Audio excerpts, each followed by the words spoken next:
주님께서 여러분과 함께 마르코가 전한 거룩한 복음입니다. 주님 영광 받으소서.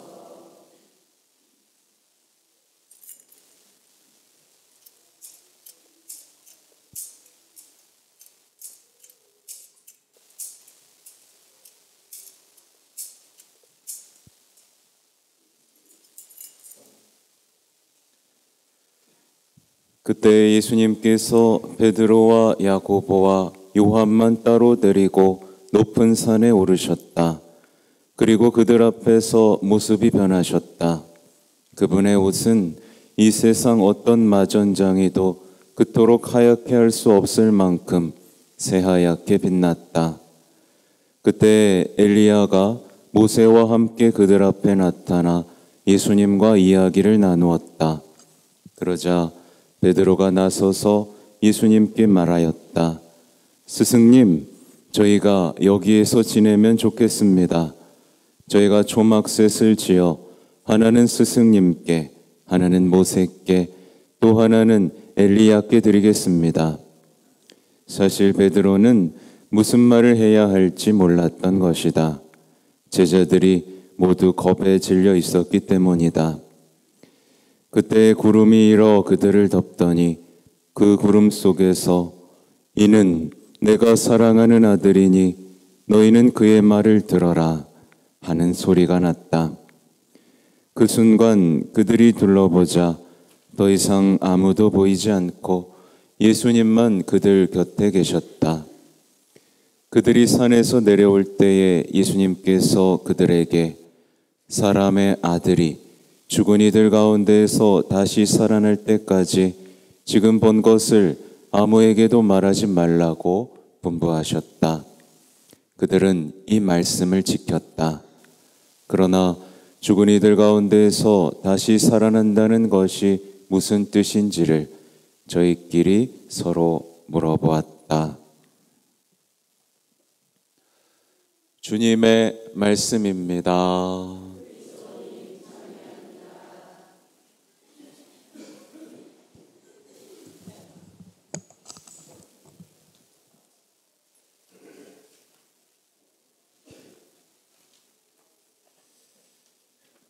전미예수님,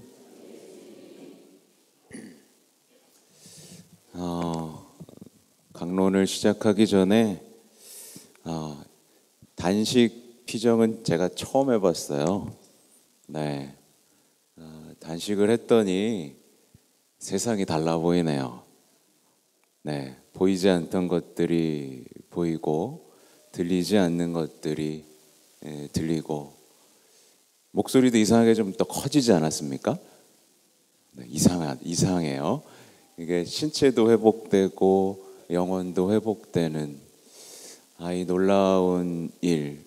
그래서 그토록 단식했구나. 우리가 그냥 잠깐 안 먹고 아유 배고파 이렇게 견디는 게 아니라 그 배고픔 속에서 며칠 동안 이렇게 지내는 이 단식이 우리 선조들이, 신앙의 선조들이 남겨준 얼마나 큰 선물인가를 이렇게 돌아보는 요즘입니다. 네. 오늘도 뭐 이렇게 선식 같은 거 조금밖에 못 먹고 이렇게 지금도 배가 고파 죽겠어요. 근데도 영혼은 이렇게 가볍습니다.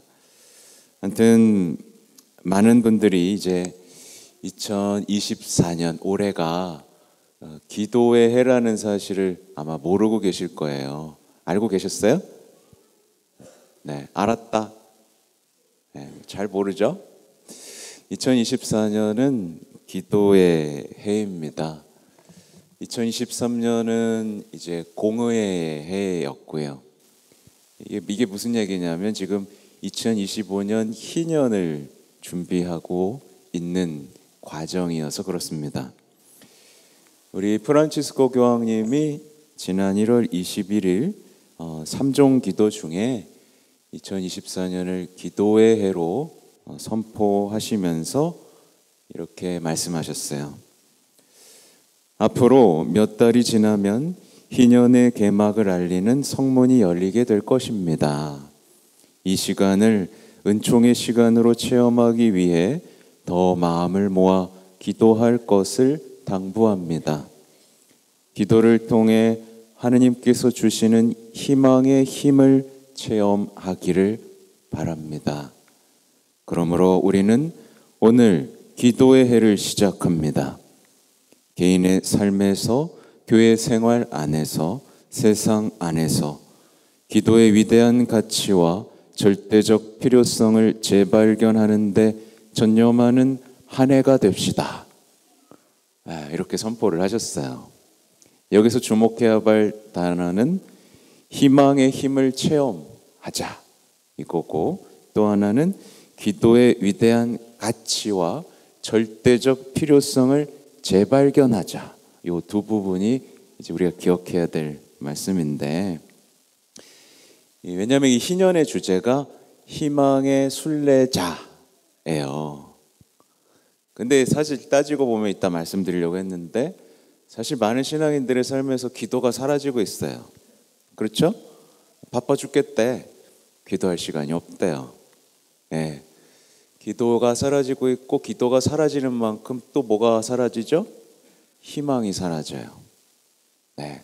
성당에 나오면서도 우울하게 다니는 사람이 얼마나 많은지 모릅니다. 아무튼 바티칸에서는 기도 소책자도 이미 발행됐고, 이제 아마 주교회에서는 번역 작업도 이루어질 것이고요. 성모신심학교 제가 하고 있는 데서는 이제 조금 더 한 발 빠르게 이 기도의 자료들을 좀 나누면서 여러분에게 기도 학교로서의 이렇게 위치를 좀 가져가려고 합니다. 하여튼 만약에 삶에서 길을 잃고 싶지 않다면, 지금 인류의 유행에 따라 살고 싶지 않다면 반드시 이 교회가 가르치는 이 가르침을 잘 따라가야 돼요. 그래서 신자들은 올해가 기도해라는 걸 알고 열심히 기도에 대해서 배우고, 기도가 뭔지 몰랐다면 다시 시작하는 한 해가 될 수 있기를 바랍니다. 오늘의 말씀, 익숙한 내용이죠.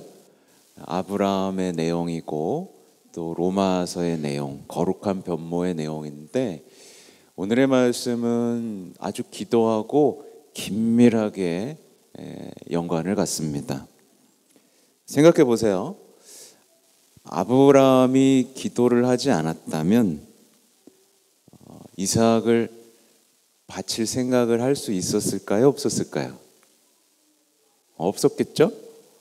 기도하지 않았다면 아마 시험을 통과하지 못했을 겁니다. 딱 봐도 이 하느님께서 하신 말씀은 부당해 보이죠, 그죠? 네, 부당해 보이고 약속을 파기하는 것처럼 보이고 잔혹해 보이잖아요. 기도하지 않는 사람은 이걸 결코 따를 수가 없습니다. 주님, 아들을 주셔놓고 이걸 바치라니, 주님 너무하시네요. 나 이제 안 믿을래. 이렇게 하고 말았겠죠. 근데 아브라함은 기도를 하는 사람이었기 때문에 묵묵하게 자신의 자녀 하나밖에 없는 이삭을 바치기 위한 여정에 돌입합니다. 그리고 그 부당해 보이는 말씀에 순종하잖아요. 그리고 순종 끝에 축복을 얻어냅니다. 뭐가 없었다면 못했다고요? 기도가 없었다면 못하죠. 기도가 얼마나 위력적인지를 보여주는 부분입니다. 사실 우리는 부당해 보이고 모욕적이고 뭔가 이상하면 해요, 안 해요, 여러분? 안 하죠? 하나하나 따져보고 안 합니다. 근데 기도하는 사람은 그것 너머를 볼 수 있는 새로운 시선, 새로운 관점, 인간적인 믿음을 넘어서는 신뢰를 얻게 됩니다. 그러니 해요, 안 해요? 합니다. 근데 기도를 안 하면 늘 주님, 제 인생은 왜 이러죠? 왜 기도했는데 안 들어주시죠? 왜 이렇게 문제가 많은 거죠? 왜 세상은 이렇죠? 이런 얘기만 할 뿐, 한 번도 말씀대로 살지 않게 됩니다. 이 독서도 마찬가지예요. 이 독서에서는 바오로 사도가 아주 힘차게 선포합니다. 하느님이 우리 편이신데 누가 우리를 대적하겠습니까? 상황이 좋지 않았죠, 그죠? 상황이 좋지 않았습니다. 근데 바오로 사도는 희망이 있었고 자신감이 있었습니다. 그렇죠? 자신감이 있었고 인내가 있었고 기쁨이 있었습니다. 하나도 잃어버리지 않아요. 마찬가지로 바오로 사도가 기도하지 않았다면 이런 복음을 선포할 수 있었을까요? 당연히 없죠. 당연히 없죠. 눈앞에 펼쳐지는 상황 속에서 아유, 하나님은 우리를 버리셨구나. 우리 이제 다 죽는 거야. 그 봐. 믿어봐야 무슨 소용이 있어. 그거 다 가짜라니까. 그냥 쇠뇌야, 쇠뇌. 아유, 부활하긴 뭘 부활해. 끝이야, 끝.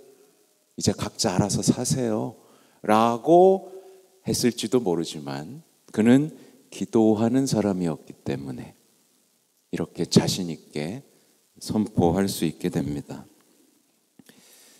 그리고 오늘의 복음 역시 마찬가지예요. 오늘의 복음은 어떻게 보면 정말 오랫동안 묵상해온 얘기죠, 여러분? 여러분 특히 빛의 신비 몇 단에서 묵상하죠? 네, 모르는 사람 있어요? 몇 단? 네, 어제 우리 어린이 청소년 미사에서 물어봤더니 한두 명밖에 모르더라고. 엄마 아빠가 기도를 안 가르쳐 주는 거예요. 아무튼 오늘 복음 역시 기도의 중요성입니다. 제자들은 높은 산에 오르죠. 타보르산이라고 불리는 이 높은 산에 올라서 이 감추어져 있던 예수님의 아름다움을 보게 됩니다. 그리고 찬란한 광채를 보게 되죠. 사실 예수님의 본 모습입니다. 그죠? 숨겨져 있던 본 모습이에요. 제자들은 천국을 보는 거예요. 그죠? 모세도 보고 엘리야도 보고 그래서 어떻게 하고 싶어 합니까? 거기 머물고 싶어 하죠. 거기에 계속 있고 싶어 합니다. 초막셋을 지어드리겠습니다. 두려움도 느끼지만 거기에 매력을 느끼죠. 만약에 이 기억이 없었다면 이 십자가에 못 박힌 처참한 예수님의 얼굴을 보며 제자들은 그냥 다 끝났다고 생각을 했을 겁니다. 아마 베드로는 잠깐 잊었던 것 같아요. 그죠? 그래서 잊었던 게 아니라 그 두려움과 공포 속에서 기도하는 방법을 잊었던 거죠. 그러나 부활하신 분의 얼굴을 보고 다시 기도하면서 이 십자가에 못 박힌 예수님의 얼굴 속에서 빛나는 아름다운 광채와 빛을 다시 발견할 수 있는 힘을 갖게 됩니다. 그래서 그때부터 십자가를 두려워해요? 안 두려워해요? 안 두려워합니다. 기도하는 사람은요, 항상 예수님의 빛나는 얼굴을 기억합니다. 그 빛나는 얼굴을 바라보면서 예수님에 대한 사랑과 신뢰를 키워가요. 그래서 여러분, 목주기도 빛의 신비가 그렇게 중요합니다. 왜 빛의 신비예요, 여러분? 빛나는 광채가 있기 때문이에요. 그 중에서도 가장 중요한 신비가 이제 거룩한 변모예요. 그리고 나머지도 마찬가지입니다. 예수님이 세례받은 것도 여러분에게 빛이에요. 첫 기적 행하신 것도 빛입니다. 하늘나라 선포한 것도 빛이고 성체성사 제정하신 것도 빛입니다. 이게 여러분의 인생의 빛을 비추지 못하고 있다면 여러분은 십자가를 향해 갈 수가 없게 돼요. 기도하는 사람은요, 모든 것이 이해가 안 될 때도 어때요? 주님의 말씀을 그대로 따를 수 있는 사람이 됩니다. 오늘 복음에도 나오죠? 이는 내가 사랑하는 아들이니 너희는 그의 말을 들어라. 이 앞에 생략되어 있는 얘기가 있는 거예요. 내 아들이 세상에서 실패하는 것처럼 보이고 버려지는 것 같이 보여도 끝까지 그의 말을 들어라. 세상의 모든 문제들이 이해가 되지 않더라도 너희는 그의 말을 들어라. 이 얘기인 겁니다. 아까 말씀드린 대로 기도하는 사람은요, 삶에서 새로운 관점을 발견하게 됩니다. 그래서 내 계획이 막 망그러져요. 기도하면 할수록 이상하게 더 안 되는 경우들이 있습니다. 그렇죠? 나는 내가 생각한 대로 되려고, 내 계획을 이루려고 기도했는데 기도했더니 오히려 일이 무너져요. 처음에는 실망하겠지만 기도하는 사람은 주님께서 일부러 그 계획을 무너뜨리고 당신의 계획을 우리 안에서 시작하시리라는 것을 봅니다. 그러니까 용기도 잃지 않고 희망도 잃지 않고 사랑과 신뢰도 잃지 않고 한 걸음 한 걸음 나아갈 수 있게 되죠. 만약에요, 어떤 사람이 기도의 시간이 줄고 있다면, 나는 기도 시간이 점점 줄어요. 어떡해요? 손 들어볼까요? 못 들겠죠? 기도의 시간이 줄고 있는 사람은 대단히 위험에 처한 사람입니다. 왜냐하면 이제 앞으로 시련과 고통이 닥칠 것이고 죽음의 공포, 두려움들이 막 닥칠 수도 있는데 그 상황에서 하나님의 말씀을 못 따르게 되거든요. 하나님의 계획과 뜻을 받아들일 수 없는 사람이 되고 말씀을 이해할 수 없는 사람이 되고 인생을 해석할 수 없는 사람이 되거든요. 그러니까 늘 답답해. 아유, 기도했는데 왜 뭐가 다 꼬이는 것만 같지? 답답합니다. 그래서 신앙인은요, 바쁘면 바쁠수록 더 뭐 해야 돼요? 기도해야 됩니다. 아니, 저는 바빠서 시간이 없는데요. 네, 그렇게 사십시오. 반드시 그 삶은 무너지게 되어 있습니다. 기도가 사라진 삶에는 반드시 뭐가 들어오냐면 냉담이 들어와요. 우울이 들어옵니다. 실망이 들어오고 불신이 들어옵니다. 악마의 치명적인 독이 주입돼서 내 삶에 독이 퍼져도 그걸 못 느낍니다. 유혹에 기뻐하게 되고 욕망의 내 삶의 기준으로 삼게 됩니다. 그래서 웰빙 이것만 외치는 거예요. 네, 하나님 나라가 아니라 웰빙 지금 잘 먹고 잘 살자. 네, 이렇게 되는 겁니다. 그러니까 이 시대는요, 잘 기억하세요. 희망이 사라지고 신뢰가 사라진 시대입니다. 희망이 없으니까 사람들은 전쟁만 합니다. 그렇죠? 신뢰가 사라져서 사람들은 외롭기만 합니다. 그리고 답을 못 찾아요. 사실 오늘 할 얘기가 많은데 얼마 전에 제가 소아데레사 성녀 얘기해드렸어요. 제가 이번에 가르멜 피정 다녀온 거거든요.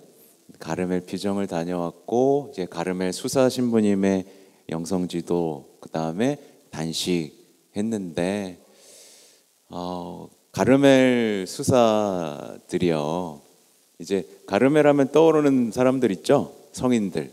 뭐 십자가의 성요한, 아빌라의 데데레사, 소아 데레사, 여러분에게 알려지지 않았지만 또 에디트 슈타인이라고 있습니다.